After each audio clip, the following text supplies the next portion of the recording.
Tá, mas essa volta, essa nova vida, é no mesmo corpo físico? É a pessoa que se modifica ou é o retorno do espírito? Como é que é isso? Na vida, podemos assumir uma postura nova. E podemos, dentro de uma mesma vida, de uma mesma encarnação, assumirmos uma nova postura. Muitas vezes a pessoa diz uma nova vida. Mas falamos aqui em uma nova vida corporal. Ou seja, a volta do espírito em um outro corpo, depois de ter deixado a vida física, o retorno do espírito em um outro corpo material. E por que isso é necessário, Leonardo? Por que é necessário essas reencarnações? A necessidade da reencarnação é onde o espírito vai, na vida corporal, sofrendo a prova da reencarnação, ele está sofrendo a prova. Ou seja, é uma ação em que este espírito está realizando, para que possa provar a si mesmo, vencer as suas próprias dificuldades e com esta prova ele possa adquirir uma maior experiência, não só no campo intelectual, como também no campo moral. Tá, a doutrina espírita chama espírito, alguns podem chamar de alma, certo? Então, por exemplo, a pessoa morre, né, ou desencarna, sim, como vocês chamam, o espírito vai para o céu, uns dizem para o céu, outros vai para uma outra esfera superior, como vocês chamam. Então esse espírito retorna no mesmo corpo físico, na outra reencarnação, vocês dizem, ou o corpo é diferente? O espírito é o mesmo e o corpo é diferente? O espírito é o ser inteligente da criação criado por Deus. E a verdadeira vida é a vida espírita, a vida em espírito. A encarnação faz parte do processo de desenvolvimento para que o espírito possa alcançar a sua evolução. Então, quando o espírito realiza uma encarnação, após terminadas essas experiências pela qual passou, e voltando para o mundo espiritual, que é a verdadeira vida, e é onde o espírito passa a maior parte do tempo da sua existência, ele retorna novamente em um outro corpo. Então, não é um espírito que está tomando uma criança, é o espírito que torna-se criança sem perder as suas qualidades, para reiniciar o seu processo de aprendizado e crescimento.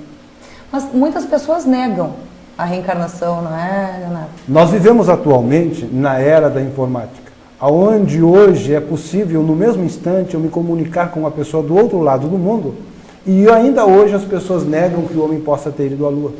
Então, aqueles que negam a reencarnação, eles querem manter as pessoas na ignorância, tal qual eles ainda se mantêm. Bom, veementemente a reencarnação é um dos pilares da doutrina espírita. A reencarnação, a gente pode dizer que ela acontece de um período a um período, por exemplo, de tantos em tantos anos, ou não existe um período pré-determinado para um espírito reencarnar? Um espírito, como disse, a sua verdadeira vida é a vida no mundo espiritual, é a reencarnação, a encarnação. No plano físico é uma parte, é a prova desse processo. É necessário a encarnação, porque é somente na encarnação que acontece a prova. Então o espírito, depois que desencarna, ele não tem um tempo pré-determinado para reencarnar. Poderá acontecer em alguns dias, meses, anos, séculos. Vai depender da necessidade daquele espírito de ter uma nova existência, uma nova experiência no campo físico. E por que a gente não fica sabendo o que a gente foi na outra vida? O esquecimento do passado, essa é uma grande indagação das pessoas. Por que nós esquecemos o passado? Por que não lembramos?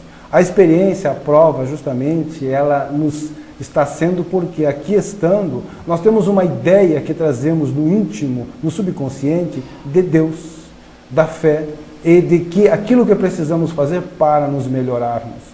Então, esta intuição em nós faz com que possamos, diante desta experiência, vermos, testarmos e nos provarmos, a fim de ver se realmente aprendemos a lição. Então, esse esquecimento, ele é necessário porque muitas experiências que nós vamos viver serão até mesmo com pessoas que em outras vidas tivemos algumas diferenças, até inimigos.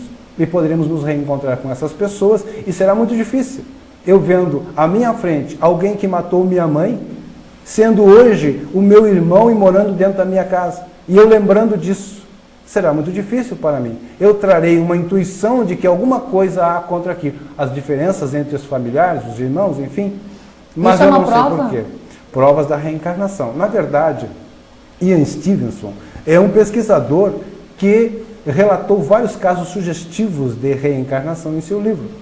Hoje nós vemos, por exemplo, há poucos meses atrás, uma criança, Maximiliano, de 6 anos de idade. Esse menino, com 6 anos de idade, na Universidade Autônoma do México, ele dá uma palestra sobre osteoporose para uma plateia de médicos.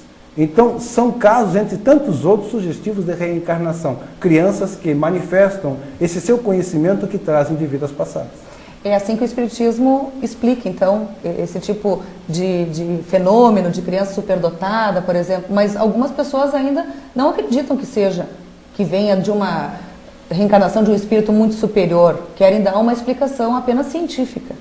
Sim, como disse já, aqueles que negam, porque negam e não têm uma razão melhor. A doutrina espírita, quando vai nos trazer a revelação, ou melhor, vai fazer um estudo a respeito da reencarnação, porque a reencarnação não é do espiritismo. A reencarnação está presente lá desde antes de Jesus. Era uma doutrina que era adotada justamente porque revela a justiça de Deus. Através da reencarnação, nós vamos expiar o nosso passado. Ora, vivemos outras vidas, e nessas experiências do passado, onde a brutalidade, quando vemos nos livros de história, nós vamos ver que tivemos um comportamento em outras vidas que deixou dívidas, e essas dívidas precisam ser ressarcidas, reparadas. Então, através da expiação, eu resgato o meu passado. Através da reencarnação, eu posso me desenvolver intelectual e moralmente, como disse. Aí está a explicação da justiça, por exemplo, de Deus. Quando vemos tantas diferenças sociais, quando vemos crianças que nascem já com problemas de saúde, então aí está. Deus é justo, então não existe injustiça, porque Deus é justo. E a reencarnação vem explicar, então, essa justiça de Deus. Eu queria convidar a Andréia para participar agora também, que infelizmente o nosso blog está terminando. Os assuntos são tão interessantes, mas infelizmente a gente tem um tempo pequeno.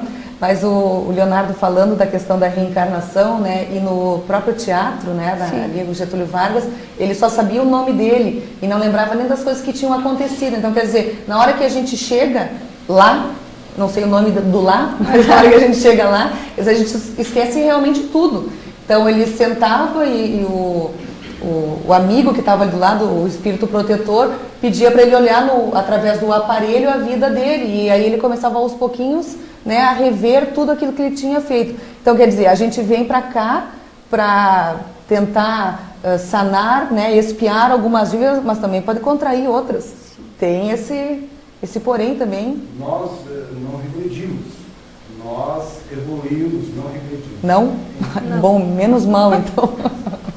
Então, quando manifestamos um comportamento que, podemos dizer assim, eu errei agora, será que eu já estava um determinado progresso, agora retroagir? Não, na verdade, se eu fiz isso é porque eu ainda não alcancei essa perfeição em mim.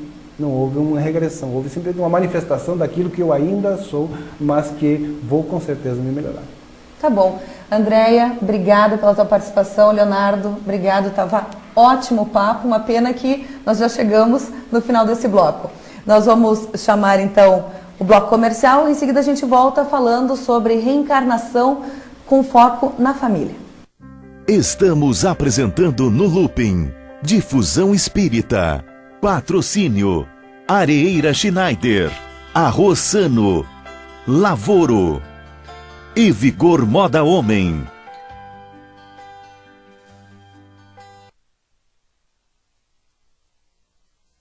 Estamos apresentando no Looping Difusão Espírita. Patrocínio Arroz Sano, Lavoro, Vigor Moda Homem e Areeira Schneider.